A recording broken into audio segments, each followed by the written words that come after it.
BFM Business et 01net.com présentent Tech & Co, le grand live du numérique avec Sébastien Poineau.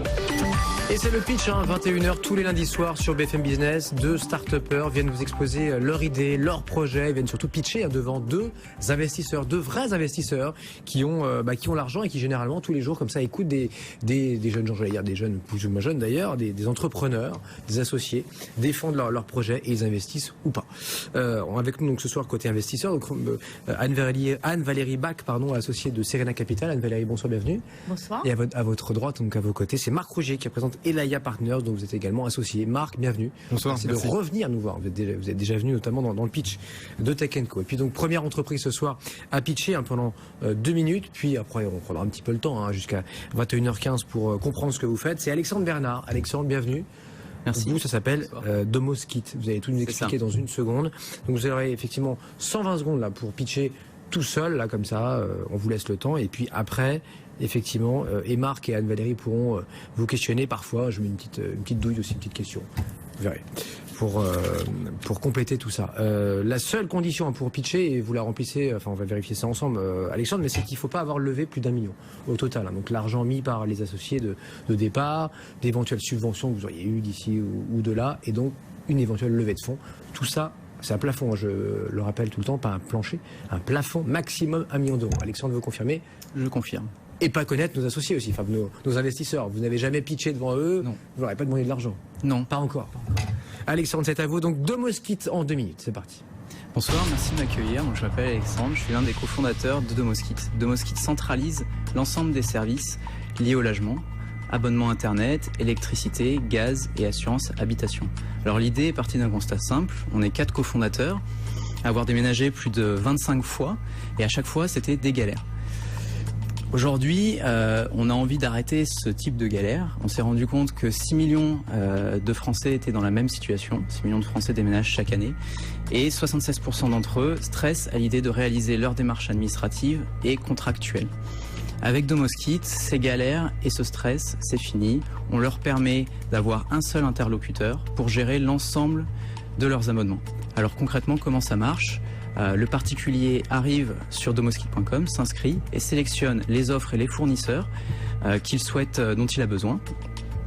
Il n'a plus qu'à renseigner ses informations personnelles grâce à un formulaire simplifié. Il valide et le reste est entièrement automatisé. Les avantages, en plus d'être gratuit pour le particulier, c'est que ça lui fait gagner un temps fou. La souscription met à peine 5 minutes. Il gagne en moyenne jusqu'à 300 € par an sur ses factures, et nous on l'accompagne pendant sa souscription et après sa souscription afin de lui donner un maximum de visibilité sur l'ensemble des contrats souscrits. Aujourd'hui on est très heureux parce que depuis le lancement commercial en septembre dernier, on est passé de 3 à 15 fournisseurs intégrés à la plateforme. Et on compte aujourd'hui plus de 250 nouveaux clients par mois. Donc l'objectif aujourd'hui, c'est d'accélérer cette croissance commercialement, d'aller chercher de l'investissement en marketing et de pouvoir continuer à creuser notre avantage concurrentiel et technologique face à nos concurrents. Il vous reste 5 secondes, Alexandre. Un petit mot, on est aussi heureux parce qu'on a été élu service innovant de l'année par les trophées des services innovants il y a de ça un mois. Voilà, super. Voilà. Oh. Bravo Alexandre. On l'a tout là en 2 minutes, on a tout. On n'a pas tout, mais on a quand même pas mal d'éléments.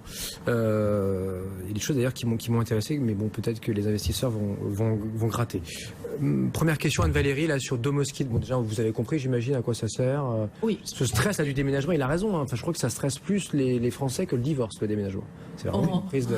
Ah si, il y a eu des enquêtes là-dessus. Normalement, on déménage plus souvent qu'on divorce. Ça dépend des gens. Mais non, mais je plaisante. Il y a eu des enquêtes et c'est numéro 1 le déménagement devant le divorce. C'est pas moi qui le dis, c'est les Français. Anne-Valérie. Non, c'est sûr que il y a probablement un marché.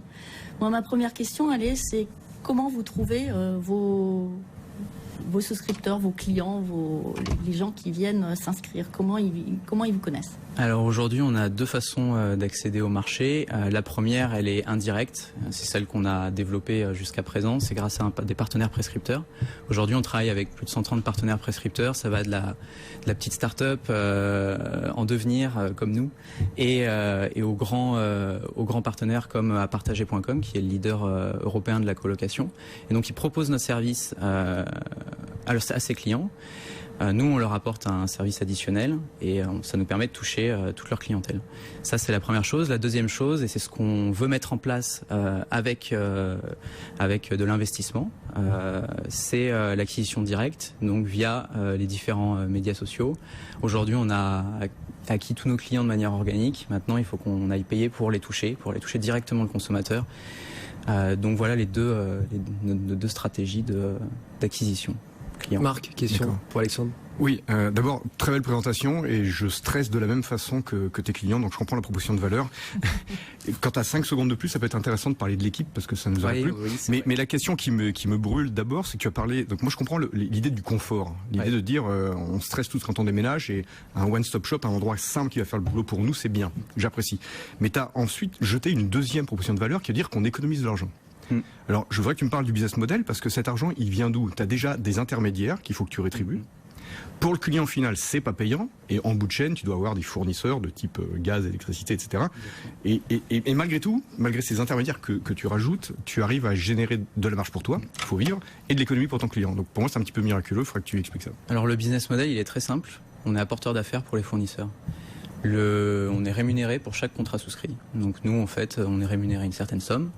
On rétribue une certaine somme. Et entre les deux, on arrive à générer notre profit. Donc c'est un modèle qui est relativement simple. Après, ce qu'il faut vraiment savoir, c'est que nous, on est apporteur d'affaires, mais on est également tiers de confiance pour l'utilisateur et le client qui vient sur notre plateforme. Donc on va jamais aller pousser un fournisseur plutôt qu'un autre. L'objectif, c'est vraiment de lui apporter le service le plus adapté à sa consommation. Alors, apporteur d'affaires ou place de marché? On peut considérer un peu les deux, parce qu'au final, la personne qui vient sur notre plateforme fait un petit peu son marché, elle choisit ses offres, c'est à la carte. Si Engie dans l'électricité vous offre la meilleure commission au mois d'avril 2017, vous allez pousser quand même Engie, vous n'allez pas mettre Direct Energy ou EDF? Non, on est vraiment un tiers de confiance. Donc même s'il y a des différences dans les rémunérations, nous, c'est le client et c'est cet aspect-là qui nous intéresse, c'est d'aller lui apporter vraiment le meilleur service. D'accord. Par contre, tu prends une commission fixe, ça dépend pas du revenu généré par le client en bout de chaîne. Ça dépend, c'est des revenus qui sont différents selon le nombre de clients apportés. Donc les revenus évoluent en fonction du nombre de clients qu'on leur apporte. D'accord, mais c'est pas à la consommation. Mais c'est pas à la consommation, c'est fixe. Et tu peux parler un petit peu des fournisseurs déjà que tu as convaincus sur la plateforme? Alors sur les 15 fournisseurs aujourd'hui qu'on a convaincus, on travaille avec Bouygues, on travaille avec Orange, on travaille avec SFR, RED, l'Empiris, Direct Energy, enfin il y en a, c'est tous les grands acteurs du marché. Aujourd'hui, ce qui est intéressant pour eux, c'est qu'un fournisseur, son coût d'acquisition est très très élevé. Donc en passant par une plateforme qui centralise l'ensemble de ces démarches et abonnements, il réduit son coût d'acquisition en moyenne de 4. Il le divise par 4, son coût d'acquisition.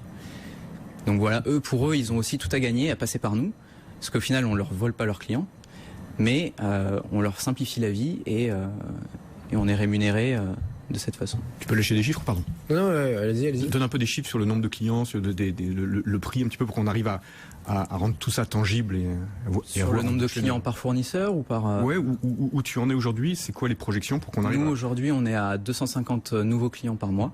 D'accord. L'objectif, en fin d'année, c'est d'avoir passé la barre des 3000.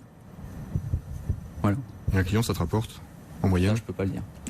C'est confidentiel ou tu le sais pas encore? Ah non, c'est pas confidentiel, on sait ce qu'on touche, mais on peut pas dire en fonction de. Pardon, d'accord, ok. Ça, ok, d'accord. On pourra en parler en off. Anne-Valérie, une dernière question pour Alexandre. Oui, comment tu te démarques par rapport à des gens qui sont là depuis longtemps sur ces sujets-là, comme jechange.fr? Oui. Aujourd'hui, il y a deux types d'acteurs. Il y a les comparateurs, comme je change. Le gros point, nous, on se démarque parce qu'on est tiers de confiance, donc on ne va pas aller pousser un fournisseur plutôt qu'un autre. Ça, c'est la première chose. Et les deuxièmes, c'est les conciergeries. Donc les conciergeries, eux, c'est majoritairement téléphonique. Je pense à notre concurrent principal qui n'a qu'un standard téléphonique. Donc nous, l'idée, c'est vraiment de digitaliser l'ensemble du parcours. Et le gros point sur lequel nous, on travaille toujours actuellement, qu'on améliore, c'est l'accompagnement post-souscription. C'est-à-dire qu'aujourd'hui, on a souscrit, c'est très bien. Je change, il s'arrête ici. Vous avez souscrit, ils ont touché leur com.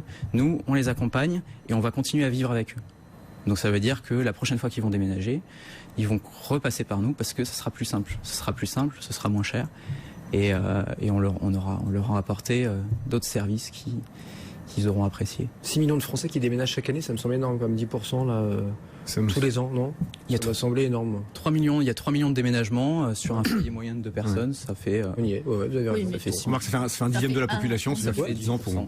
Tous les 10 ans. Tous les 10 ans, ça va. C'est vrai. Marc, ça s'écoute. Remarque Guillotte, j'ai raison. Non, Marc, je me permettrai pas. Et par contre, si tu nous donnes encore un petit peu de temps, tu as dit que si tu levais de l'argent, tu pourrais développer ta force commerciale pour acquérir du client en direct. Je comprends. Tu as dit aussi que tu pourrais renforcer ou défendre ta position concurrentielle technologique. Moi, j'ai entendu l'avantage tiers de confiance qui te différencie des autres, le service meilleur que tu apportes, donc forcément les gens vont revenir. Ce qui est une belle façon de voir l'avenir, mais qui n'est pas prouvé encore. Il y a des barrières technologiques, il y a du... Alors aujourd'hui, il y a plusieurs barrières. La barrière majoritaire, c'est que nous, on développe des API avec les fournisseurs, ce qui nous permet vraiment d'automatiser l'information. Un API, ça se développe en 1 mois, 3 mois. C'est 2 semaines, 1 mois, 3 mois. C'est très variable en temps de développement. Donc ça, déjà, c'est une grosse barrière à l'entrée parce qu'il faut que le fournisseur vous ouvre l'API. Et il faut qu'ensuite vous le développiez avec le fournisseur. Donc en général, ils les ont ou il écrit pour vous? Donc c'est une négociation. C'est une négociation. Parfois, c'est des API qui sont déjà créés parce qu'ils ont l'habitude de travailler de cette façon avec d'autres apporteurs d'affaires. Parce qu'on n'est pas les seuls à être apporteurs d'affaires. Mais après, il y a certaines API qui sont beaucoup plus longues à mettre en place. Donc ça, c'est quand même une grosse barrière à l'entrée. Et puis, c'est coûteux à développer. Merci Alexandre. Domoskit, donc ce soir, premier à pitcher. Dans un instant, on sera avec le fondateur de Seabox. Seabox, c'est Franck qui nous rejoint et qui prend votre place. À tout de suite. BFM Business et 01net.com présentent Tech & Co, le grand live du numérique avec Sébastien Poinon.